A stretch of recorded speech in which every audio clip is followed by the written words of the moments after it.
ہم لاتے ہیں ٹاپ نیوز، آپ کے فیوریٹ ٹاک شوز اور انلمیٹڈ انٹرٹینمنٹ صرف یوٹیوب پر۔ اگر آپ نے ابھی تک ہمارا چینل سبسکرائب نہیں کیا تو ابھی سبسکرائب کریں اور بیل آئیکن کو کلک کر کے ہماری لیٹسٹ ویڈیوز کے بارے میں اپڈیٹ جانیں۔ سبسکرائب کیجئے اور ہم آپ کو لیے چلیں گے آپ کی فیوریٹ ویڈیو کی طرف۔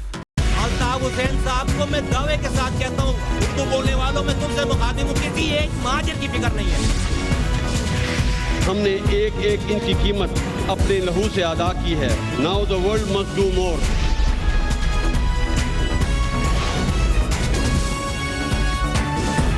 آپ دیکھ رہے ہیں خبروں، تبصروں اور تجزیات پر مبنی پاکستان کا سب سے معتبر نیوز شو دنیا، کامران خان کے ساتھ۔ السلام علیکم، میں ہوں کامران خان۔ سابق وزیر اعظم جناب نواز شریف 28 جولائی سے مسلسل تکرار سے پوچھ رہے ہیں، ہر میڈیا انٹریکشن میں، ہر تقریر میں وہ پوچھتے ہیں کہ مجھے کیوں نکالا گیا، میرے خلاف کوئی کرپشن کا کیس نہیں تھا، مجھے اقامہ پہ کیوں نکالا گیا۔ یہ جناب نواز شریف کا بھرپور سوال ہے، اور جیسا کہ میں نے آپ کو بتایا کہ پچھلے کئی ماہ سے 28 جولائی سے وہ پوچھ رہے ہیں۔ آج سپریم کورٹ آف پاکستان نے لگتا ہے کہ اس کا ایک بڑا مفصل جواب دیا ہے۔ سپریم کورٹ کی نے آج کی 5 رکنی بینچ نے آج پاناما کیس میں سابق وزیر اعظم نواز شریف کی نظر ثانی کی درخواستوں کو مسترد کیے جانے کا ایک تفصیلی فیصلہ جاری کیا ہے، جس میں اس سوال کا کہ مجھے کیوں نکالا گیا، سپریم کورٹ کی جانب سے ایک بہت ہی تفصیلی جواب دیا گیا ہے۔ جسٹس اعجاز افضل خان نے 23 صفحات پر مشتمل تفصیلی فیصلے میں لکھا ہے کہ پاناما کیس کے فیصلے میں کسی ثقب یا غلطی کی نشاندہی نہیں کی گئی جس پر نظر ثانی کی جاتی، جس کی وجہ سے نظر ثانی کی درخواست مسترد کی گئی تھی، مگر تفصیلی فیصلے میں بہت ہی مفصل انداز میں اور بہت ہی سخت زبان کے اندر وہ وجوہات بیان کی گئی ہیں جو جناب نواز شریف پوچھنا چاہتے ہیں۔ یہ تفصیلی فیصلہ کہتا ہے کہ نواز شریف نے کاغذات نامزدگی میں جھوٹا بیان حلفی دیا، جان بوجھ کر اپنے اثاثے چھپائے، کبھی پورا سچ نہیں بولا، پارلیمنٹ کے اندر اور باہر عوام کو بے وقوف بنایا اور سپریم کورٹ کو بھی بے وقوف بنانے کی کوشش کی۔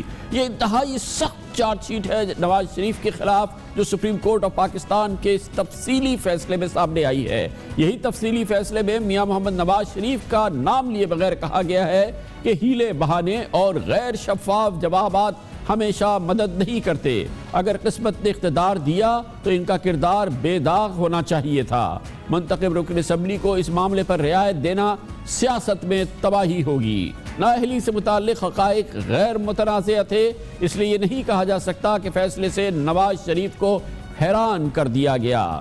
یہ بھی جیسا کہ آپ نے سنا، سپریم کورٹ آف پاکستان کی بینچ تفصیلی انداز میں اس سوال کا جواب دے رہی تھی جناب نواز شریف کے کہ مجھے کیوں نکالا گیا۔ کیوں نکالا گیا کا جواب دیتے ہوئے یہ بھی کہا گیا ہے کہ نگراں جج کی تقرری کے اعتراض پر بھی سپریم کورٹ نے کہا ہے کہ کسی کیس میں نگراں جج کا تقرر نئی بات نہیں، اس کا مقصد ٹرائل میں طوالت اور لاپرواہی کو روکنا ہے، جبکہ 6 ماہ میں سماعت مکمل کرنے کی ہدایت احتساب عدالت پر اثر انداز نہیں ہوگی، کیونکہ اگر کسی وجہ سے کیس طول پکڑتا ہے تو سپریم کورٹ کے پاس مزید وقت دینے کا اختیار ہے۔ گویا کہ سپریم کورٹ آف پاکستان ان سوالات کا، ان تحفظات کا بھی جواب دے رہی ہے جس میں کہا گیا تھا لگتا نہیں ہے کہ 6 ماہ کی قلیل مدت میں یہ کلیدی فیصلے ہو جائیں گے، احتساب عدالت یہ 6 ماہ میں ایک شدید دباؤ کا شکار ہے کہ اسے فیصلہ کرنا ہے۔ سپریم کورٹ نے کہا کہ کیونکہ نگراں جج موجود ہے، سپریم کورٹ مزید وقت دینے کا اس کو اختیار ہے۔ گویا کہ یہ بات کہی جا رہی ہے کہ اگر ضرورت پڑی تو سپریم کورٹ ان عدالتوں کو مزید وقت بھی دے گی۔ سپریم کورٹ کے پاناما کیس میں نظر ثانی پر تفصیلی فیصلے میں سابق وزیر اعظم نواز شریف کی صاحبزادی کے حوالے سے کہا گیا ہے کہ مریم نواز بادی و نظر میں لنڈن فلیٹس کی بینیفیشل مالک ہیں، جبکہ یہ بھی تسلیم نہیں کیا جا سکتا کہ لنڈن فلیٹ سے کیپٹن ریٹائرڈ صفدر کا کوئی تعلق موجود نہیں ہے۔ گویا کہ سپریم کورٹ کے اس فیصلے کے تفصیلی فیصلے میں باقاعدہ محترمہ مریم نواز شریف کے حوالے سے کہا گیا ہے کہ وہ بینیفیشل اونر ہیں، اور ان کا یہ بیان کہ وہ ان فلیٹس کی بینیفیشل اونر نہیں ہے، اس میں یہ بڑی تضاد کی نشاندہی ہے جو سپریم کورٹ آف پاکستان میں آج کی ہے۔ فیصلے میں میاں محمد نواز شریف کے لیے نام لیے بغیر مزید کہا گیا ہے کہ اعلیٰ ترین عہدے پر بیٹھے شخص کے حواری اہم عہدوں پر فائز ہیں۔ دوران سماعت ثابت ہوا کہ NAB, I B, state bank اور national bank, F I A اور ایس ای سی پی میں اعلیٰ شخصیت کا اثر رسوخ ہے۔ اس صورتحال اور میں اس بات میں وزن ہے کہ نیب جے آئی ٹی کی تحقیقات سے فائدہ اٹھائے۔ عدالت یہ کبھی نہیں چاہے گی کہ معاملہ اعلیٰ شخصیت کے کسی حوالی کے پاس جائے۔ اس میں ایک بار پھر اعلیٰ شخصیت کا نام لیا گیا، نواز شریف کا نہیں۔ نواز شریف کی نظر ثانی کی درخواستوں کو مسترد کیے جانے کے تفصیلی فیصلے کے بعد، جو کہ یقینی طور پہ ظاہر ہے ایک جو اس میں لینگویج ہے، جو اس میں جو اصرار ہے اس فیصلے میں، اس نے جناب نواز شریف کی صاحبزادی مریم نواز کو کافی مسترب کیا ہے، برہم کیا ہے، بلکہ لگتا ہے کہ وہ فیصلہ دیکھتی ہی بفر گئی ہیں۔ پچھلے 1 گھنٹے کے دوران انہوں نے 12 ٹویٹس کی ہے، یک کے بعد دیگرے، اور اس تفصیلی فیصلے کو شدید تنقید کا نشانہ بنایا ہے۔ مریم نواز اپنی مسلسل ٹویٹس میں اس فیصلے کے آنے کے بعد کہتی رہی کہ آج قانون اور انصاف شرمندہ ہیں۔ ایسا فیصلہ شدید دباؤ کے تحت ہی آ سکتا ہے، ورنہ انصاف کے ساتھ ایسا مذاق ناقابل یقین ہے۔ پہلے فیصلے میں میرا نام نہیں تھا، لیکن اب سوال اٹھانے اور انصاف کے لیے بولنے پر انتقام لیا جا رہا ہے۔ فیصلے سے مریم نواز شریف کہتی ہیں انہیں انتقام کی بو آتی ہے۔ وہ یہ بھی کہتی ہیں کہ افسوس ہے کہ نواز شریف سے انتقام لینے کے لیے اداروں کی ساکھ کو شدید نقصان پہنچایا گیا۔ پہلی بار انصاف کی نشست کو زہر اگلتے دیکھا ہے۔ مصنفوں نے گاڈ فادر اور سیسیلین مافی جیسے الفاظ استعمال کر کے اپنا تعصب ظاہر کر دیا تھا۔ یہ بات مریم نواز شریف کہتی ہے، اور مریم نواز شریف کی لینگویج سے بھی اور ان کے الفاظ کے چناؤ سے بھی لگتا ہے کہ وہ بھرپور انداز میں جواب نہ صرف یہ دے رہی ہیں، بلکہ اس کے لیے سخت ترین جو ممکنہ الفاظ ہیں وہ استعمال کر رہی تھی آج وہ سپریم کورٹ کے حوالے سے، اور اپنے شدید جذبات کا اظہار کر رہی تھی۔ اس پورے موضوع پہ بات کرتے ہیں۔ ہمارے ساتھ موجود ہے ممتاز قانون دان، سپریم کورٹ بار ایسوسی ایشن کے سابق صدر جناب علی ظفر۔ بہت بہت شکریہ علی ظفر صاحب۔ فرمائیے گا، مریم نواز شریف کہتی ہے کہ سپریم کورٹ آف پاکستان کے تفصیلی فیصلے سے انہیں انتقام کی بو آتی ہے۔ اس میں ان کو لگتا ہے کہ اس میں ذاتی انداز میں نشانہ بنایا جا رہا ہے ان کے خاندان کو۔ یہ جو تفصیلی فیصلہ سامنے آیا ہے، بہت سخت تفصیلی فیصلے میں بھی بڑے سخت ریمارکس موجود ہیں جناب نواز شریف کے حوالے سے۔ جی بالکل، اس تفصیلی فیصلہ جو آیا ہے، میرا خیال ہے اس میں 3 بہت اہم نکات ہیں۔ سب سے پہلے تو سپریم کورٹ نے بار بار کہا ہے اپنی اس ججمنٹ میں کہ نواز شریف صاحب کو سچ بولنا چاہیے تھا، اور انہوں نے جھوٹ بولا ہے، بلکہ انگریزی کا محاورہ استعمال کیا گیا ہے کہ you can fool all the people some time but you can't fool all the people all the time, کہ آپ کچھ لوگوں کو تو بیوقوف بنا سکتے ہیں کبھی کبھی، لیکن آپ ساری قوم کو ہر وقت بیوقوف نہیں بنا سکتے۔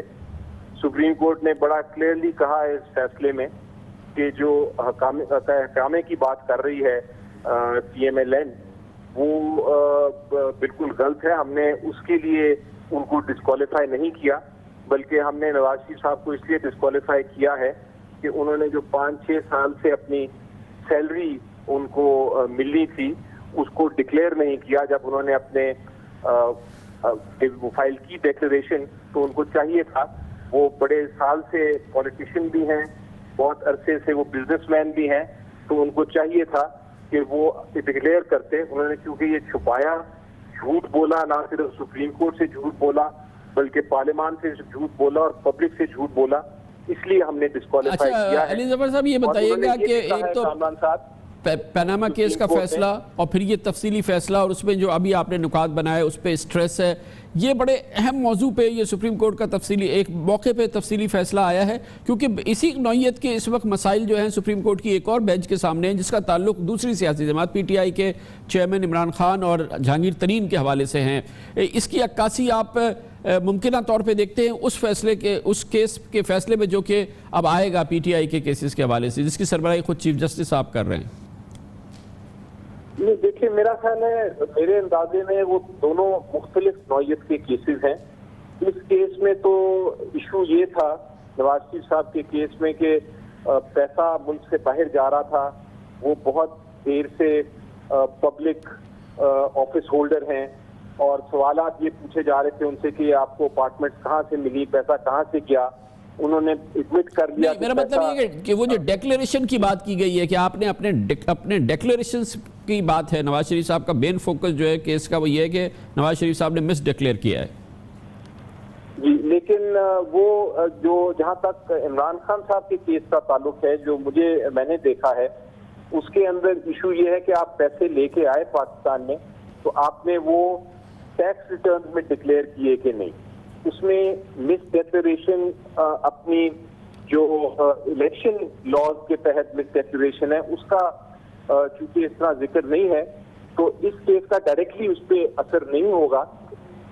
لیکن یہ ضرور ہے کہ یہ کیس جو ہے یہ فیوچر جورسپروڈنس بڑے جو ہر پارلیمنٹیرین ہے اس کے اوپر ضرور اس کا اثر ہوگا، کیونکہ اس میں کم از کم 8 ججمنٹیں سپریم کورٹ نے کوٹ کی ہیں اور کوٹ کرنے کے بعد یہ کہا ہے کہ دیکھیں ہم نے فیصلہ یہ صرف نواز شریف صاحب کے خلاف نہیں کیا، ہم نے بلکہ ایسے فیصلے بہت سارے پارلیمنٹیرینز کے سامنے کے بارے میں کر لیے ہوئے ہیں کہ اگر کوئی بھی مس ڈکلیئر کرے گا، کوئی بھی جھوٹ بولے گا اپنی ڈیکلیریشن میں تو ہم اس کو سزا دیں گے ڈسکوالیفیکیشن. تو یہ بہت اہم بات ہے نا علی ظفر صاحب، یہ بہت اہم بات ہے جو اس میں تفصیلی فیصلے میں بھی لکھی گئی. کمرشل بریک، اس کے بعد ذکر کرتے ہیں. پاکستان تحریک انصاف عمران خان کہتے ہیں کہ وہ سندھ کی سیاست میں مکمل طور پہ داخل تو ہو گئے ہیں، اب یہاں پر مبینہ کرپشن کے خلاف، پیپلز پارٹی کی حکومت کے کرپشن کے خلاف وہ ایک بھرپور تحریک چلانے کا ارادہ رکھتے ہیں. پی ٹی آئی کے ایک سینئر رہنما ہمارے ساتھ ہوں گے ایک چھوٹے سے وقفے کے بعد.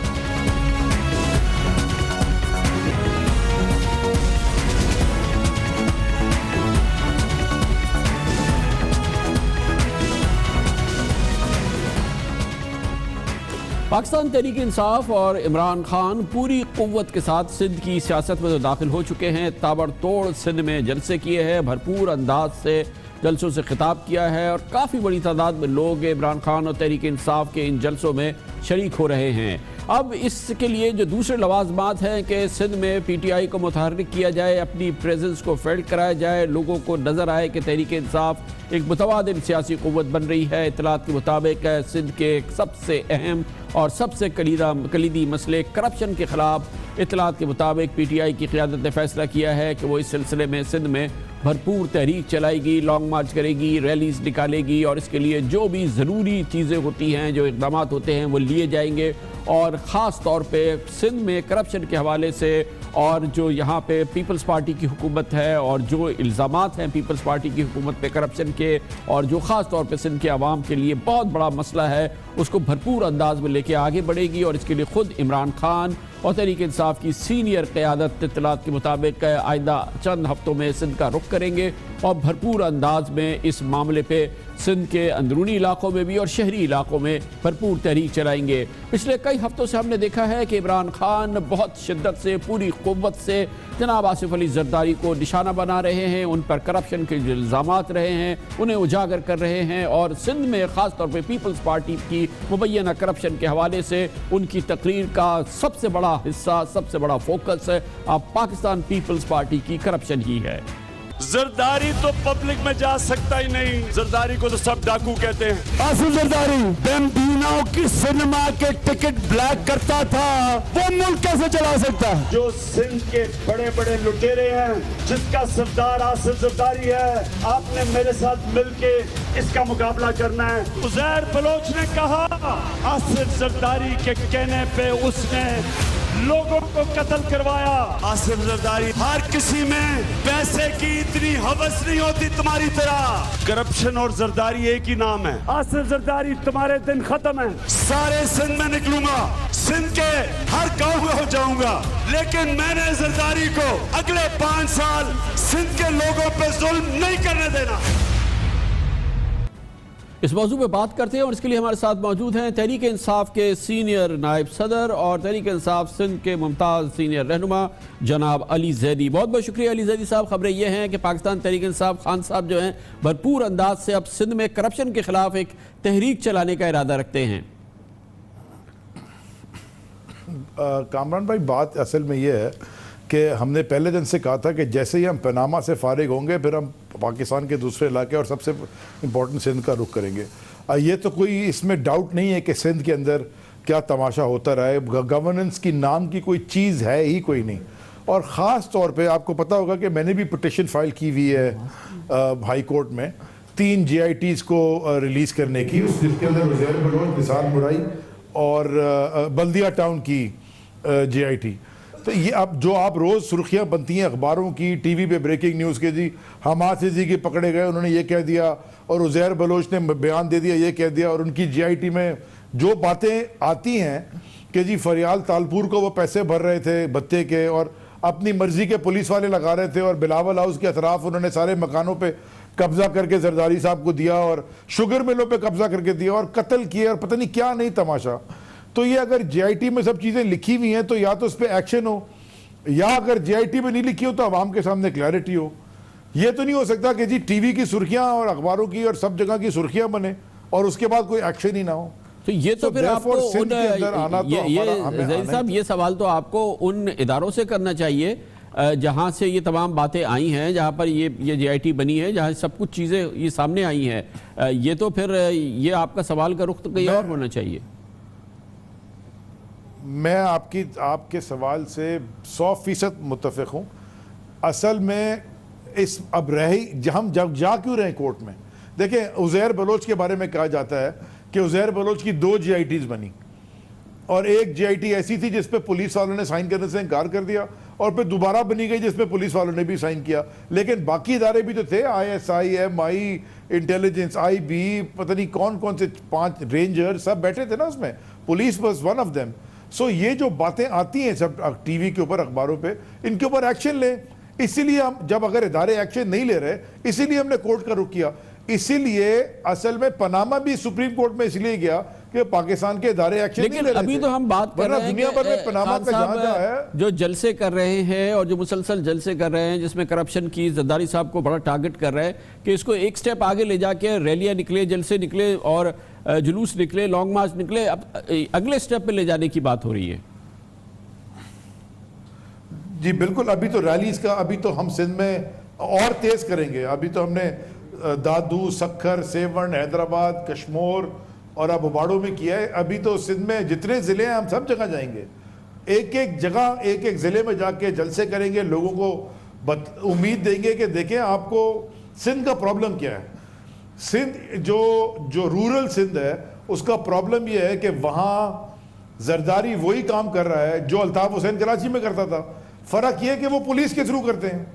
تو لوگوں کو ڈرا کے, دھمکا کے, جھوٹی FIR کٹا کے, پولیس کو کنٹرول کر کے ساری حکومت کھا گئے سارے پیسے بیٹھ کے, اور اگر ان سے کوئی سوال پوچھو تو پھر کہتے ہیں جمہوریت کو خطرہ ہے. لیکن زیدی صاحب یہ بتائیے کہ یہ تو پولیٹیکل پیپلز پارٹی کا گڑھ جو ہے جہاں سے وہ ہمیشہ الیکشن جیتی وہ اندرون سندھ ہے. اندرون سندھ میں آپ کی سپورٹ کی کیا پوزیشن ہے؟ آپ لوگ تو اربن سندھ سے تعلق رکھتے ہیں, یہ بتائیں کہ جو اندرون سندھ ہے جہاں سے ووٹ ملنا ہے, جہاں پہ فیصلہ ہونا ہے کہ کیا واقعی ایک پیپلز پارٹی کی ایک اور بار, کیونکہ آپ کو پتہ ہے نعرہ تو اس وقت یہ ہے کہ ایک باری پھر زرداری کی باری, تو یہ ابھی تو پھر ہو رہا ہے. میں نعرہ جو ہے نا وہ ہے نواز کے بعد اگلی باری ہے تمہاری زرداری, کیونکہ احتساب اب ان کے اوپر ہونا شروع. کوئی ان سے کوئی پوچھ سکتا ہے کہ یہ جو پیسے ان کے پاس آئے یہ کہاں سے آئے ہیں؟ جو انہوں نے مجھے بتایا نا, سندھ کے آپ روز واٹس ایپ پہ اور یہ واٹس ایپ پہ اور سوشل میڈیا پہ دیکھتے ہیں کہ ہر سندھ کے دوسرے تیسرے منسٹر کا اقامہ نکل کے آ جاتا ہے, یا تو انہوں نے ڈکلیئر کیا. سو دیر از a lot of ambiguity. کوئی آئیڈیا نہیں ہے سندھ میں کیا ہو رہا ہے.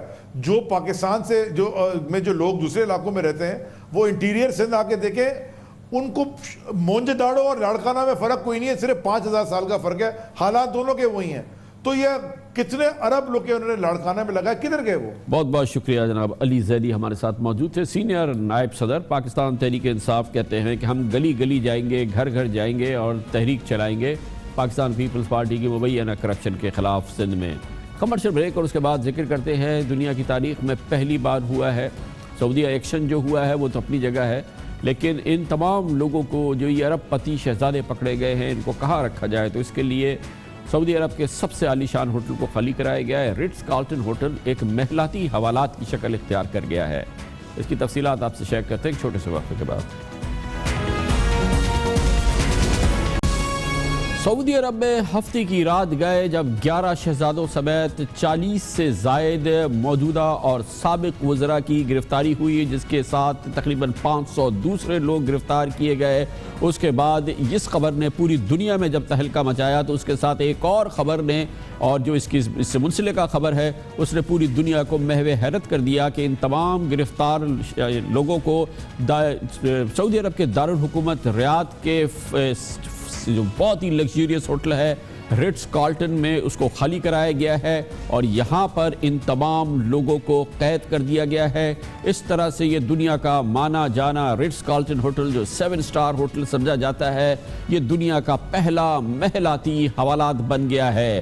سعودی عرب میں جب تمام شہزادوں کو، اتنے بڑی تعداد میں شہزادوں کو قید کیا گیا ہے تو ان کو جیلوں میں نہیں بھیجا گیا ہے، اور اس کے لیے اس عالی شان ہوٹل کو خالی کرایا گیا ہے۔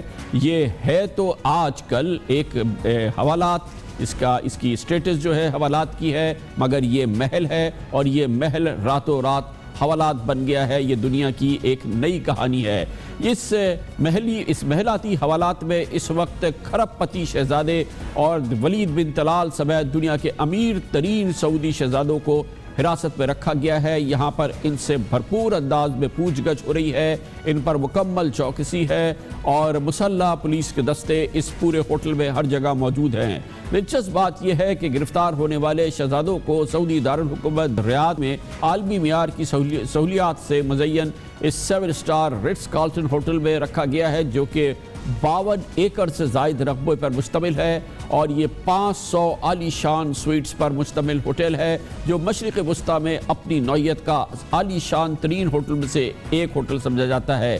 اس سے قبل شاہی طرز کے اس ہوٹل میں کئی امریکی صدر اس رٹس کارلٹن میں اس سے پہلے قیام کر چکے ہیں، جبکہ 2 ہفتے قبل شہزادہ محمد بن سلمان نے جب 500 ارب ڈالر کے صنعتی زون اور اپنے منصوبے نیوم کا اعلان کیا تھا تو وہ اسی ہوٹل میں ہوا تھا۔ یہیں پہ وہ عالمی بزنس کانفرنس ہوئی تھی، جس میں پوری دنیا کے مانے جانے انویسٹرز، کھرب پتی بزنس مین یہاں آئے تھے پوری دنیا سے، یہاں انہوں نے قیام کیا تھا، اور اب پوری دنیا کا میڈیا کہہ رہا ہے کہ یاد ہے آپ کو، اب جس ہوٹل میں گئے تھے اب وہ ایک حوالات کی شکل اختیار کر گیا ہے۔ اس سال مئی میں امریکہ کے صدر ڈونلڈ ٹرمپ جب سعودی عرب گئے تھے تو وہ بھی اسی رٹس کارلٹن ہوٹل میں ٹھہرے تھے، اور ان کا پورا دستہ، اس کے لیے یہ پورا ہوٹل خالی کرایا گیا تھا۔ آج یہ پورا ہوٹل خالی کرایا گیا ہے، مگر ان سعودی شہزادوں کے لیے جن کو ہفتے کی رات ایک کریک ڈاؤن میں گرفتار کیا گیا۔ اس سے پہلے اسی ہوٹل میں سابق امریکی صدر باراک اوباما نے سن 2014 میں اپنے دورے کے دوران قیام کیا تھا۔ اس دورے کے لیے بھی رٹس کارلٹن ہوٹل کو باراک اوباما اور ان کے ڈیلیگیشنز کے لیے خالی کرایا گیا تھا۔ برطانوی اخبار ڈیلی میل نے آج ایک تصویر جاری کی ہے جس میں گرفتار افراد کو اس ہوٹل کے کانفرنس ہال میں زمین پر بچھے ہوئے گدوں پر سوتے ہوئے دکھایا جا سکتا ہے۔ کہا جا رہا ہے کہ تمام سویٹس پہ ہر شخص کو جو گرفتار ہے جو یہاں موجود ہے جگہ نہیں دی جا سکتی، اس لیے بہت سے لوگ بینکویٹ ہال میں گدے بچھا کے سو رہے ہیں، وہاں پر وہ لیٹے ہوئے ہیں۔ امریکی صدر ڈونلڈ ٹرمپ نے سعودی عرب کی تاریخ کے اس مثالی ایکشن کے حوالے سے اپنی بھرپور حمایت کا اعلان کیا ہے، اور ڈونلڈ ٹرمپ نے سعودی عرب میں بڑے پیمانے پر ہونے والی گرفتاریوں کی باقاعدہ اب حمایت کی ہے۔ آج انہوں نے ایک ٹویٹ میں کہا کہ مجھے شاہ سلمان اور ان کے ولی عہد محمد بن سلمان کی صلاحیتوں پر مکمل اعتماد ہے، وہ جانتے ہیں کہ وہ کیا کر رہے ہیں۔ یہ بات بھی دلچسپی سے خالی رہی کہ صدر ڈونلڈ ٹرمپ کے داماد جارڈ کشنر وہ شخصیت ہیں جنہوں نے اس ایکشن سے کچھ دیر قبل ہی سعودی عرب کا دورہ کیا تھا، اور جس کے بعد یہ بڑے پیمانے پر کریک ڈاؤن ہوا اور بڑے پیمانے پر گرفتاریوں کا عمل شروع ہوا ہے۔ سعودی عرب کے وزیر خارجہ عادل الجبیر نے کل CNN سے بات کرتے ہوئے کہا کہ سعودی حکومت نے انتہا پسندی کے بعد کرپشن کے خلاف بھرپور مہم شروع کی ہے، اور یہ تمام گرفتاریاں کرپشن کے حوالے سے ہیں۔ Saudi Arabia has announced a zero tolerance policy for extremism and terrorism, and it has also announced a zero tolerance policy for corruption and mismanagement. If we want to achieve our objectives as of 2030, we must make sure that we have transparent, efficient and accountable government, and this is why the Supreme Commission was established, headed by His Royal Highness the Crown Prince, to deal with the issue of corruption and waste and mismanagement, and now they're taking their actions very, very seriously. آج مشہور business wire service Bloomberg نے اپنی report میں کہا کہ سعودی عرب میں ہونے والی گرفتاریوں نے